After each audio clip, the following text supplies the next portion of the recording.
Bagyong Wilma, magiging super typhoon nga ba? Shoreline at malakas na amihan muling nagpapadalas ng pag-ulan sa Northern Luzon.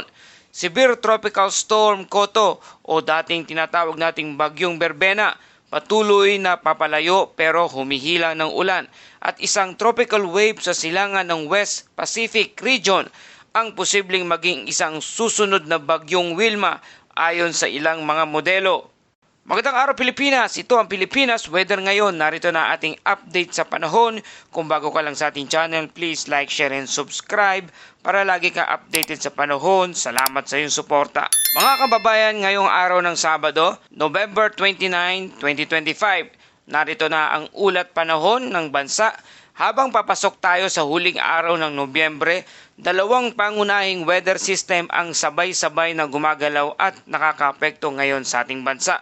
Una ang shoreline at ang northeast monsoon o hanging amihan at ang trough ng severe tropical storm Koto o dating tinatawag nating Bagyong Berbena na ngayon ay nasa labas na ng ating Philippine Area of Responsibility o PAR. Bagamat papalayo na ang bagyo, malawak ang hatak nitong moisture kaya tuloy-tuloy ang pagkakaroon ng mga ulap at pag-ulan sa ilang bahagi ng Luzon at Mimaropa. Kasabay nito, ang amihan ay mas lumalakas na naman, indikasyon na papunta na tayo sa seryosong December chill surge na inaasahang hihigop ng ulan sa silangan ng bansa. At ayon sa Pag-asa official update tungkol sa Severe Tropical Storm Koto o formerly Bagyong Berbena, as of today, matatagpuan sa layong 255 kilometers northwest ng Pag-asa Island, Kalayaan, Palawan. May taglay pa rin itong lakas na hangin na umaabot sa 100 km per hour at may pagbugso na umaabot na 125 km per hour. Kumikilos ito, ang galaw nito ay west-northwestward na mabagal. Hindi ito maglalandfall sa Pilipinas, ngunit ang trough nitong humihila ng ulan papunta sa Palawan at Occidental Mindoro. Ibig sabihin po mga kababayan, ang buntot ng Bagyong Berbena yan ang humihila ng ilang malalakas na pag-uulan sa lugar ng Palawan at Occidental Mindoro. Kaya narito naman ating forecast weather condition, clear continuous flow sa lugar ng Palawan at Occidental Mindoro.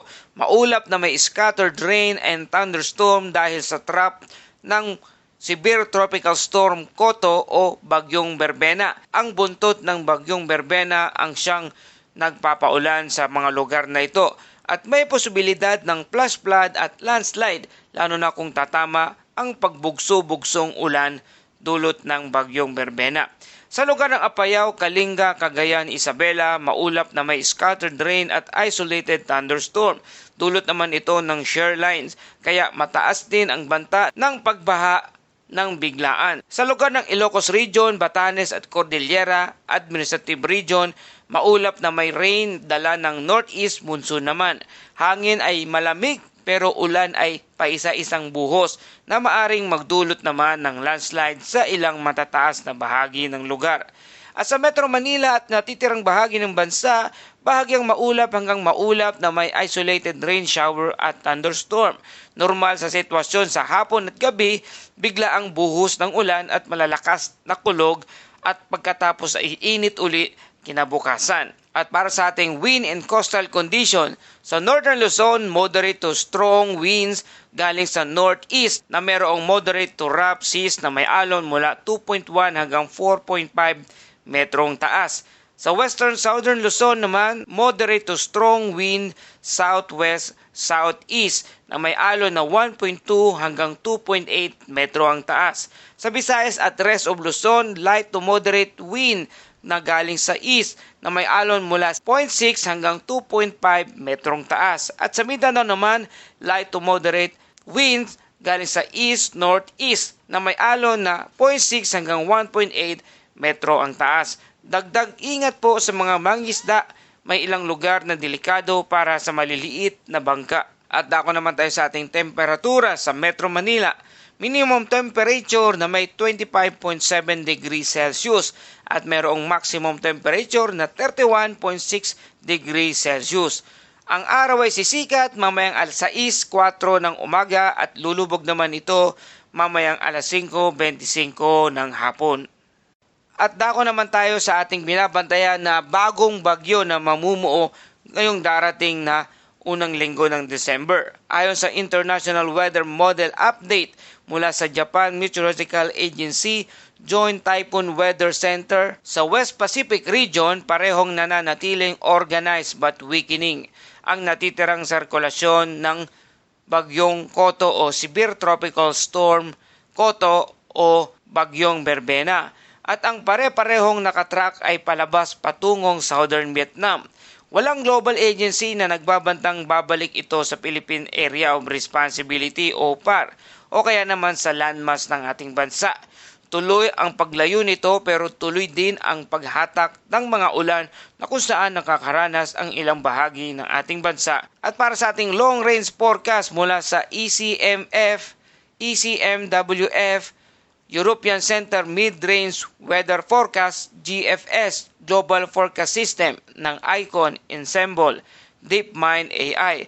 At dito napapasok ang pinakaabangan nating ulat ngayong araw. Posibleng susunod na bagyo na tatawagin nating Wilma.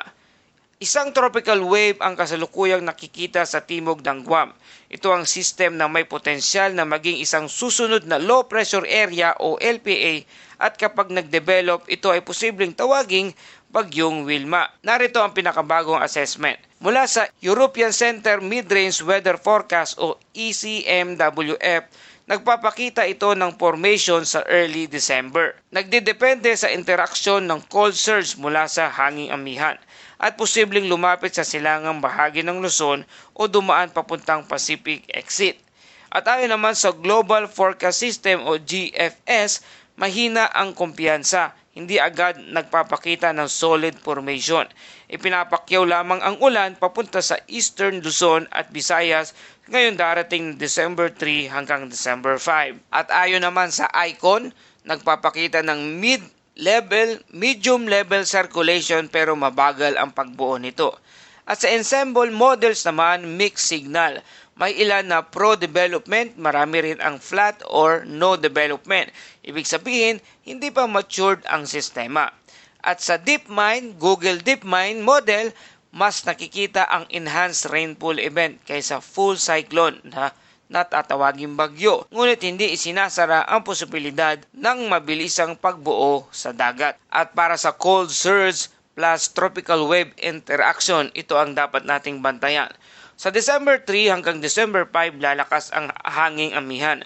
Kapag nagbanggaan ng cold surge plus tropical wave, dalawang senaryo po ang pwede nating masabi. Una, ang senaryo A, non-development o malamang na mangyari. Malakas ang hangin ng amihan kaya hinihiwa ang ulap ng tropical wave. Ulan ang magiging problema at hindi bagyo.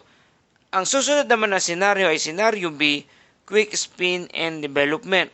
Kung makakahanap ng warm pocket at low shear ang wave, pwede itong mag-organisa ng maging low pressure area o LPA o tropical depression na tatawagin nating bagyong Wilma. Ang low confidence but possible pong mangyari ito sa mga susunod na araw. Kaya natin ito hina-highlight ang balita. Wilma is not forming yet, pero ito ang dapat bantayan sa mga susunod na araw. At clarification po sa fake news, maraming kumakalat sa social media na Super Typhoon Wilma daw. Wala pong ganyan. Yan po ang katotohanan at wala pang bagyo na nabubuo. Wala pa ring circulating system na may official classification. Ang meron lang ay tropical wave plus cold surge interaction. Pero ganun pa man mga kababayan, patuloy tayo maging handa sa lahat ng pagkakataon. At ayon sa Metro Manila Weather Update, bahagyang maulap hanggang maulap, mainit sa umaga, pero pwedeng magkaroon ng panandaliang thunderstorm kapag hapon hanggang gabi. At posibleng biglaang malalakas na pag-ulan, malalakas na hangin at pagbaha sa mga mabababang lugar at pagbagal ng trapiko. Kaya kung mapapansin ninyo mga kababayan, hindi pa ganap ang December breeze pero unti-unti na itong lumalakas dahil sa paparating na cold surge mula sa China. Ito ang nagpapalakas ng shear line kaya mula December 1 hanggang December 5, tiyak na mas basa ang Cagayan, Isabela, Aurora, Quezon, Bicol, Samar at Leyte. At yun ang dahilan kung bakit importante ring sundan ang tropical wave sa may Guam. Kasi maari itong magbigay ng dagdag ulan kahit hindi man siya magiging isang bagyong Wilma. Mga kababayan, ang panahon ngayon ay parang kumukulong sabaw. May hangin sa taas, mainit na dagat at may malamig na hangin na paparating. Kahit maliit, pwedeng biglaang mag-organisa. At bilang weather forecast, ito ang gusto kong inaabangan at ina-alert ang lahat. Kaya narito ating mga paalala para sa ating safety reminders. Iwasan ang pagbiyahe sa dagat kung malalakas ang alon. Mag-ingat sa landslide prone areas. Huwag magtapon ng basura sa kanal. Araw-araw may thunderstorm kaya mabilis ang pagbaha. Tingnan lagi ang advisories ng inyong local government unit at ng Pag-asa. Alam nyo ba mga kababayan, noong taong 2014 at 2019 parehong nangyari ang tropical wave plus strong amihan interaction. Malakas ang ulan kahit walang bagyo, pwedeng ganun uli ang pattern ngayon taon. At para sa ating buod na ating ulat, ang severe tropical storm Koto o formerly bagyong Berbena lumalayo pero humahatak ng mga ulan. Shoreline patuloy sa northern at eastern Luzon. Amihan lalakas sa December 1 hanggang December 5. At tropical wave near Guam posibleng mag-develop, bagyong Wilma pero low confidence pa. Ulan sa silangang Visayas at Luzon, tataas sa susunod na linggo. At para sa ating Bible verse of the day mula sa Psalms 46 verse 1, ang Diyos ang ating kanlungan at lakas, handang saklolo sa oras ng kagipitan. Maraming salamat sa ating mga kababayang OFW na araw-araw sumusubaybay sa Middle East, Europe, Asia at Amerika. Kayo ang inspirasyon ng channel na ito. Kung nagustuhan ninyo ang ulat na ito, huwag kalimutang i-like, share, and subscribe para lagi kang updated sa panahon. Salamat sa iyong suporta. Ito ang Pilipinas Weather ngayon na lagi nagpapaalala, mag-ihanda, mag-iligtas, mag-alerto. Ingat tayong lahat.